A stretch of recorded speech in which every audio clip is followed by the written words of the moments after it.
Thanks for tuning in to That's What I Call Marketing, the Cannes Sessions. Brought to you by Friedman International, the international campaign experts taking the pain out of your multi-market campaigns.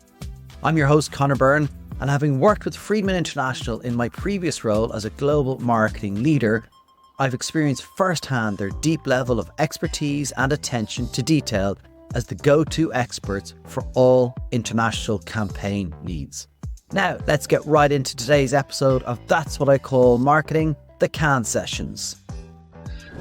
Welcome back to the Cannes session. I'm waiting for Colin Lewis to join me. He is on his way down. We've actually managed to squeeze ourselves here onto one of the yachts. And as you can hear in the background, there is a party going on the boat beside us. And I think there's about one going to be starting on this yacht. So it isn't exactly the quietest of backgrounds, but hopefully you can hear us okay. Look, a really busy day. I got to meet Mauro Porcini, who's the SVP of Design at PepsiCo. What an incredible person to spend time with. God, it was really inspiring, and that episode's going to come out soon. I got to catch up with Matt Herbert from Tracksuit. Those guys are amazing. I've talked to Conor Archibald before on the podcast, and they're just so laser focused on what they're doing, and their sound as well. I did get to see Elon Musk. I posted earlier on about the size of the queues trying to get in to see him. It was like they were giving away free cars, and they weren't. But it was a really interesting talk. I got to see it backstage in the press area, and it started with Mark Reed from WPP asking Elon Musk, why did he tell advertising to go fuck ourselves last year? And he ended up talking about, censorship versus free speech. He agrees that advertisers have a right to be beside the content they align to, and he believes in free choice, but he didn't really at that point talk about brand safety. But he did come back to it later on to say that they're A-rated across all these different third parties that rate them in terms of brand safety. Mark Reed asked him, had he any regrets? And, he said, not every post I make is a banger. And I shoot myself in the foot sometimes. But as he said, it's genuine, it's him, it's not a pure machine. He wants to make X a place where ads are as good as the content, and that the old Twitter wasn't really doing that. He wants to talk about improved matching for, people on the platform and for advertisers, and he kind of put out a plea to give feedback to the platform. He said X is smaller. He said we are smaller. He gave some big numbers, but they are smaller than the other platforms. But he said we have the most influential people on the world on the platform. If you want to get to Mark he said X is smaller. It's smaller than all the other platforms, all the social media platforms. He didn't shy away from that, but he goes, we have the most influential people in the world on the platform. So, recognizing that they have a role to play. He talked about the AI glass being 80% full. He said there are some risks, some things to be concerned about, but he wouldn't really go into the detail of what he felt those were. And he said, AI will be creative and it will be original in the future. He's talked about humanoid robots. He said they are good-looking robots. It's really interesting, all the things that he is involved with. He talked about implants and, the opportunity they have to restore full body mobility. And look, you talk about Elon Musk and X and all that kind of stuff, but when he talks about stuff like that, you're kind of going, this guy could be doing some good for the world. He was asked how does he decide on kind of what ideas to go, and he said, that's probably pretty easy. Execution hard. He said there are no pitches. He laughed when he was asked, is he a data-driven decision maker? He said he talked about the end user and their decisions. And so, look, it was a really interesting and engaging conversation, and that's what came across from Elon Musk. He's really charismatic and, engaging, and it was a fascinating session to watch. Colin is here for the Cannes sessions. Colin, how was your day? You were presenting. I was presenting, and not just at any time, at the same time Elon Musk was on stage. I thought the cue was for you. Well, that's what I told everybody. But actually went pretty well. There was like 300 people in the room. I was followed by Walmart on stage, so it was a huge crowd there. went very well. I'll tell you about the content in a second, but yeah, and that's the great thing about Cannes, which is there's so much going on anytime. There's an audience for almost everything. Yeah, well, that's true. You're downplaying it a bit, but like it doesn't, Almost everything, including me. Yeah, well, look, it was a phenomenally busy day again. Like it's just been, It's so busy that we managed to get onto a yacht and listen to some sort of Mark Knopfler lookalikes next door to us here as well. Yeah, he's just doing the guitar solos. So I actually went over to RTL Ad Alliance again today. Excellent. And I was hanging out there for a bit, and they had a great session on it was like, should you win a line? Should you care about winning a line? So the answer is yes. The answer was yes. So Adam Morgan was there. Of course, Adam's Adam's fantastic. Yeah. And he's a terrible nice bloke, and the stuff he's done is groundbreaking. I love Adam Morgan. Yeah, it's cost of being boring, and as he said, it's catching on. He's good at branding. His book. Every marketer reading this book, you have to buy Eat the Big Fish. Oh, that's brilliant. You have to read it and understand it. He's the definitive guy who created the concept of challenger brand. He's a great guy as well. You seem dead sound, and I like, me, I like sound people. One of my favourite brands, Canva. Oh, yeah, I cool. love Canva. So I sat down today with Jimmy Knowles, who's their head of experiential, and anyone who saw kind of the Canva product launch, the rap battle. So Jimmy takes us through that whole thing, and I'm going to put that out. That's going to be amazing. Yeah, it's really good. Such a lovely guy as well. So does this mean that when you get home now, you're going to be dancing through the front door, Connor? Is that how it's going to work? And you'll be singing songs about Cannes to your family? I did that anyway. Oh, that's right. You did that anyway. That's why they're happy I'm away. The other thing, I do actually want to talk about what I talked about today for a couple of good reasons, okay? I talked about 2 Irish brands today on stage, and I really wanted to give them, as they say, a shout out. Now, what I was talking about was commerce, media, and creativity, and the sort of flywheel you can create about that. And I talked about the billion-dollar brand that you don't know, which is Optimal Nutrition. And I went through how Optimal Nutrition have activated their campaign right across the world over the last 6 months, and now that's led to a 5% gross overall improvement in revenue. And then finally, I talked about a brand run by a lady from Limerick called Leonie Lynch called Just Be, which is D2C brand, but also distributed in Super Value. It's collagen, protein, and the best, most sensational taste you can imagine. I'm a huge fan anyway. And she's kind of got that problem that all startup brands has, that 2 and 3 years into the picture, how do we get more kind of oomph? And hers was what I call the creativity part of the flywheel. And she got a guy to do makeup all over her body in the exact replica of this incredible design that she has on her packaging. Yeah. The packaging was designed by a Dutch designer called Head Off, which is just amazing. And the idea of the design and the packaging is that her product reaches every, blood cell in the body, and how this painting, how the fact painting her body represents her, literally representing the brand. Now, it's not some crazy thing. Leonie is a woman married with 3 kids with a doctorate in branding. And the idea and the visuals and what she's created is spectacular. We're going to get Connor to share them on That's What I Call Marketing, because I believe in this so much, and I'm going to put it on my own socials as well. It was the best thing I've seen all day, and it wasn't even my idea. I did also catch up with some more people at the RTL stage. Let's just hear what they have seen today at Cannes. Hi, thanks a million for joining me. Can I ask what's your name and what you do? So my name is Diana Flutur. I work for the International Advertising Association, who's actually here at the RTL Beach. We are a partner of theirs. And I personally oversee the organization of a global conference. It's a European conference called Creativity for Better. So for me, creativity for us is the one inexhaustible resource that can actually differentiate businesses and also create some good in this world. I love hearing that. I've spoken to some amazing people previously, and today I spoke to Mauro Porcini from Pepsi. He talks about that as well, really passionate. There are some people here who have said creativity isn't a force for good, isn't good for business. No. No, absolutely not. I don't know who said that, but I don't believe them and I don't agree with them.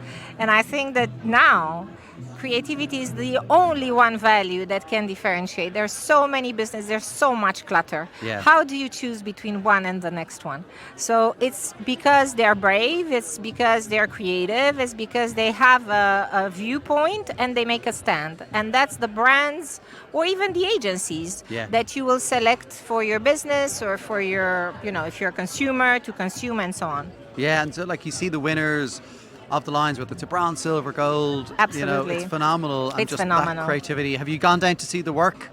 I've seen the winners, but I Okay. have not seen the work, no. Yeah. But I am a big fan of Cannes and the Lions, and I wish them all good luck because it's a great thing just because they're there. Yeah, I completely agree. Completely agree. Well, listen, thank you so much Thank for you stepping as well. out. I'm looking forward And to check out Creativity for Better. I will. Okay. Absolutely. We'll get you back on for a full episode, maybe, if that's what I call marketing. Maybe, why sometime. not? Yeah, Sure. I'd love that. Thank you so Thank much. you. Bye.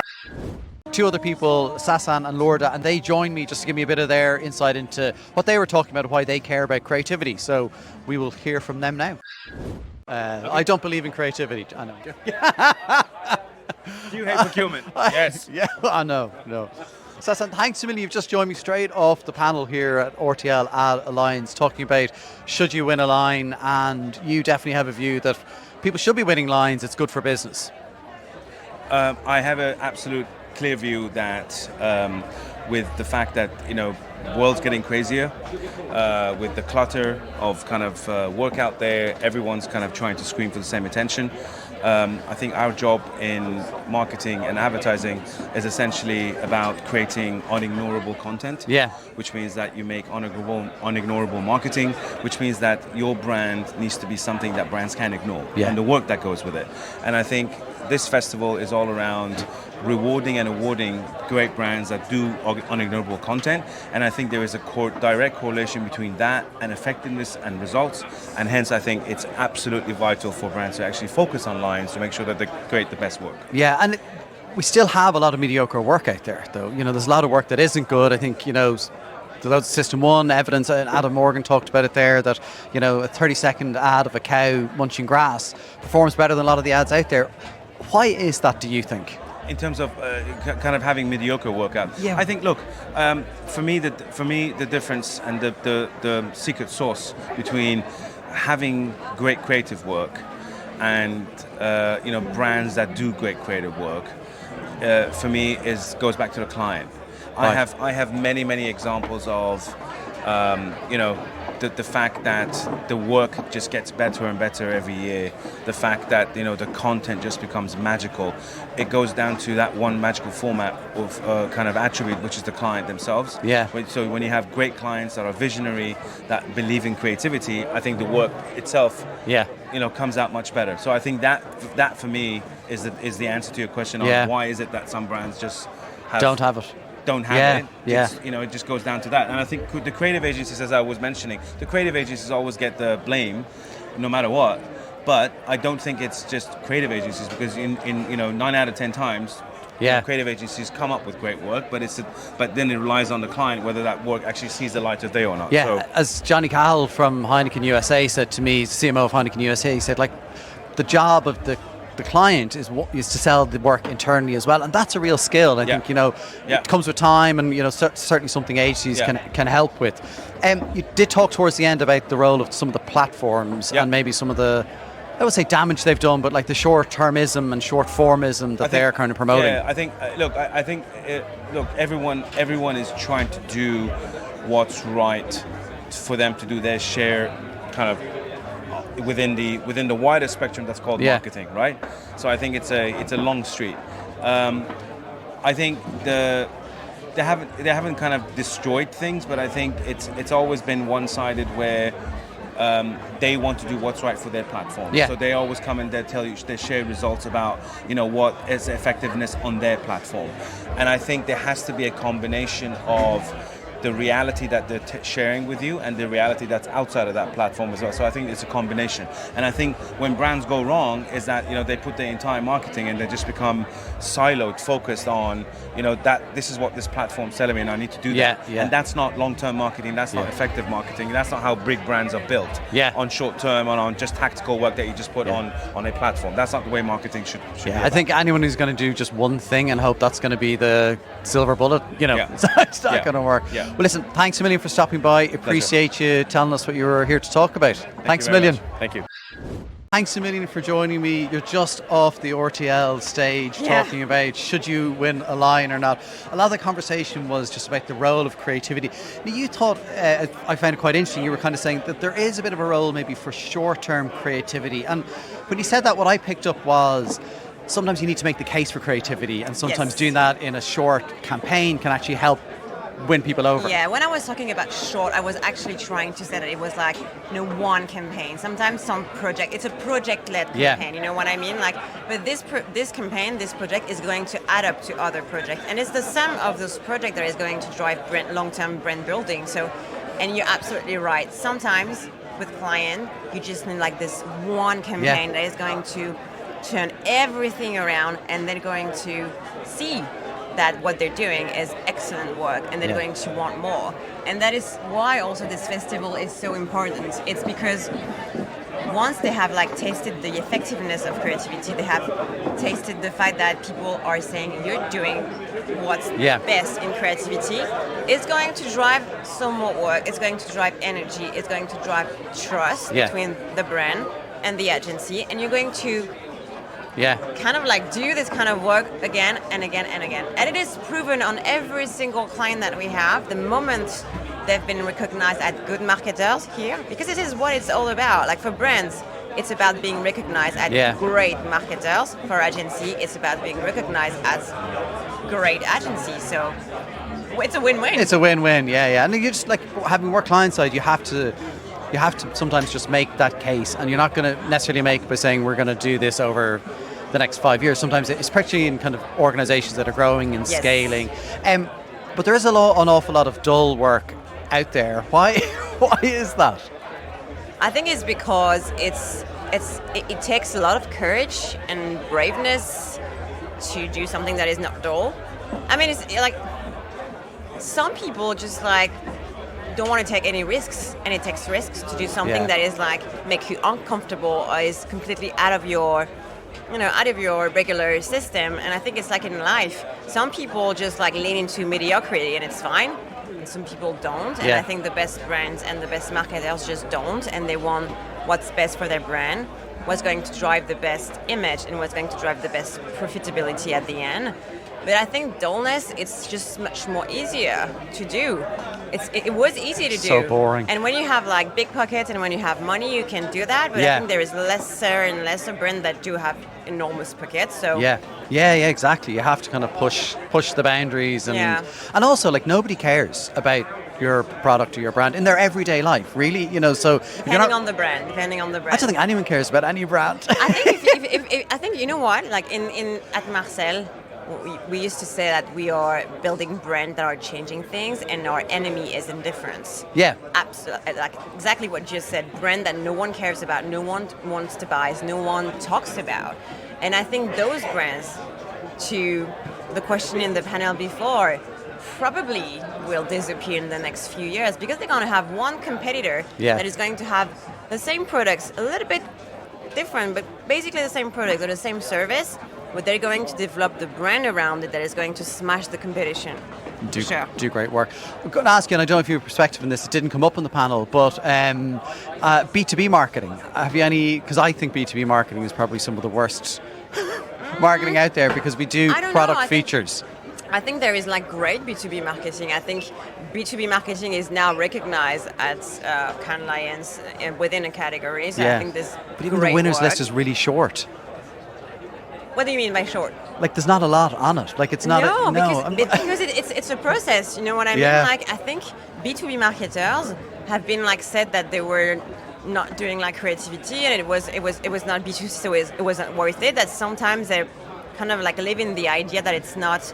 That you can't do creativity on B2B, and I think that this is absolutely I agree they can. wrong. I just think there's not enough of it. Yeah. I think they can. I think we agree with each other. They just need the right people kind of like to care of B2B and make the good work. Exactly. I completely agree with you there. Well, listen, thanks so much for stopping by to chat to me. It's great to get you straight off the panel. It was a really great panel. So thank you. Thanks a million. Thank you so much. Bye. Cheers. I actually did pass by Brand Innovators, and they had someone on from Peacock talking about sports and the Olympics and how they're going to they're kind of saying they learnt a lot from previous sports events and how they're really going to kind of activate against the Olympics this year. Well, speaking of that, so the one big surprise for me yesterday, as in a sort of jaw-dropping surprise, was the fact that FIFA have a location on the beach here. Now, I'm talking like FIFA, not like, a bank or a brand. No, it's FIFA, and it's huge. it's amongst the biggest stands on the beach. I still am skeptical about the idea, because you're kind of going, well, why do they need to get sponsors? Because they're kind of FIFA, and the inventory is kind of full. So that was quite an interesting one. I mean, we've touched on it the last few days, but right beside it there was another stand, another beach. Cabana, it was a monster thing, where the only thing talked about was sports marketing, and the only sports marketing people were American stars, so American football, American soccer stars. There was no David Beckham's there. It's really so different to what I expected this year. It is essentially, instead of an American in Paris, it's an American in Côte d'Azur. Let's talk to Marissa from Equativ, who's actually the one who invited us on the boat. So let's hear from Big Marissa. Thanks to Marissa. So I'm here on the Equativ boat in the harbour in Cannes. Thanks so much for having me here. Can you just introduce yourself so everyone knows who you are and what you do? Oh, sure. So I'm Marissa Nelson. I'm the EVP of Marketing and Communications at Equativ. Obviously, you're in a global role, EVP of Marketing. Equativ, how big is the team globally? Sure. So we actually are growing, which is exciting. We just announced our merger with ShareThrough. So currently we've expanded. We are now in 18 countries and over 700 employees. So it's a lot of cover over the world. It's really exciting. That's incredible. Yeah. And like people trying to then figure out, I guess, the cultural nuances, also the time zones of working with people. Exactly. Yeah, so that will take a little time, but we're excited to meet new people and experience, new people all over the world. That's brilliant. It's going to bring a whole new kind of energy and 100%. Expertise, energy. Expertise and energy. I love that. It's like you work in market. So look, tell me a bit about your week here at Cannes, what you've kind of been talking to people about, what are the big themes that have been coming up for you? Sure. So it's a really great time to just get everybody together. Like I said, we're a global company, so getting perspectives from people all over the world is really interesting. So we've been talking about things like AI, which we know is a hot topic, data, addressability, everybody knows with the cookie going away, not going away, just how we can all work together. So all those topics, curation is really big for us. So just making sure that we are doing things in a privacy safe manner. Right, yeah. And always respecting the consumer. Like that's a big topic that's come up probably in most of our discussions. But again, just being able to talk to people one-on-one has been really interesting to get their perspectives on where things are going, what the future looks like. So it's really great. And also as a company, I get to see people that I haven't seen. For example, my team is predominantly from different countries. Right, okay. And I got to be together for the first time in a long time. So that's it was nice. exciting. That's nice. I'm really interested. I was saying to you, I've kind of done a role similar to that previously. Yeah. How do you manage that kind of international team and knowing kind of when's the right time to put people in certain markets? Yeah, it's hard, but you lean into the people who are in those markets and trust that they know best their customers and how to work with teams. And for me, managing a global team, just knowing like how to interact with them and at what time in the day. Yeah. I have people in Paris and New York and LA, and let's say that we all have to come together and connect. But we manage now. We have technology, which is so helpful. It does help. It does help. It really Big does. time. Have you had a chance to see any talks or any of the speakers, or has it really been here kind of engaging with customers and clients? Yeah, so for the first time we have a content hub that's separate from our boat. Okay. So it's been great. We've had 5 panel sessions. I just finished one with the Women in Programmatic Network. Oh, wow, okay. Which was awesome, and it brought together women from all over the world, from different companies, some of which are competitors. So it was actually really nice to have this like collaborative conversation where it was really about being a woman and what that means in ad tech. And then we've had topics about addressability, like I mentioned, and just other topics about CTV and like the future of programmatic and all of those things that people want to know about. Yeah. But it was nice to have a mix of something a little bit more personal and then also topical for the industry. So we did that, but I haven't had a chance to see other sessions. No, so I'm going to be watching a lot of recordings. Yeah. I think I'm a bit the same, to be honest. Right? Yeah. I got to watch Elon Musk's Fireside today, so that was it. Exactly. We're going to do a lot of streaming. Yeah. That will be my plane ride home. Yeah, and I think you're going to sleep. I hope so. Yeah, what am I talking about? So what's the plan for the rest of the week?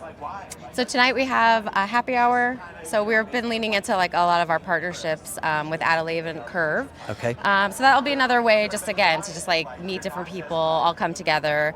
And then the rest of the week is really about meetings. We've done all of our sessions, which have been so informative. And I think people are kind of like now excited to like go explore. Okay, We only have a few days left before everybody crashes. Yeah. And you've been here before to Cannes. Have you noticed any difference, or, you know, kind of the size, scale, or even some of the people who are here kind of exhibiting? Yeah, I mean, I think that people are definitely branching out. Last year, they've done a lot of construction from last year, so I think people are getting more innovative in ways that they're trying to engage with people. It's not just about doing a boat and activations on the beach. You know, for example, our content hub was really nice. It was something different that we haven't done. Right. But yeah, I'm actually interested to take a tour soon and see like really what people are doing. I'm just not sure you're going to get time. I'm looking at you going, You're going to have to tell me all about it. Yeah. Well, I did walk past here last night, and I know there was a great party going on. Yeah. So, look, you've done a great job kind of making people enjoy the experience, because we have to celebrate what we do in marketing, don't we? We have to celebrate what we do, and we have to celebrate each other. We're all part of this. Yeah. You know, at the end of the day, it's important that we celebrate our achievements. We learn from each other. We're here for one time. We're in Cannes, which really is not so bad. So no sympathy let's, at lean home. into it and be very grateful for the fact that we're here. Definitely. Yeah. Well, listen, thank you so much. I really appreciate you so chatting to much. me, and enjoy the rest of the week at Cannes. You too. I will. And we will get some rest soon, right? Yeah. At least if you're a long plane ride home, you Exactly. can probably sleep. Oh yeah, I'm a New Yorker, so I'm sleeping. Marissa, thanks so much. Thanks so much, Connor. Thank you. Well, look, tomorrow I'm going to be over at LinkedIn trying to catch people to talk about best of B2B. Great, and Keith is Browning, our friend from LinkedIn, has just launched a big campaign, so I'm sure he'll be on his last legs by Thursday. He's going to be on his last legs. I think he might be leaving tomorrow, so I'm going to try to grab Keith before he goes. But, you know, it's interesting just to see kind of, you know, we need to get more B2B in Cannes. I'm kind of on an obsessed mission about it. But look, I'm going to talk to people about great B2B marketing. Even if you're in FMCG, it's all B2B, because your customer is the retailer, not the guy in the street, or the woman in the street, whatever. It's kind of one of my frustrating points. People talk about it as, but actually the person writing the check is the retailer. And we need to reframe that conversation around that, which is because the retailer, you can have a great product, the retailer doesn't like the deal on the table or the sell-through you're promising, you're at the door. No, you're 100% right. And the other thing tomorrow I'm looking for is Darren McCoy from Doc Martens. It's going to be amazing. And I'm going to speak to Karen from Duolingo. So he's regional marketing director in India. So that's going to be fantastic. Well, listen, thanks a million for joining me all week. It's been an absolute pleasure. And it's a good night from me. And it's a good night from him.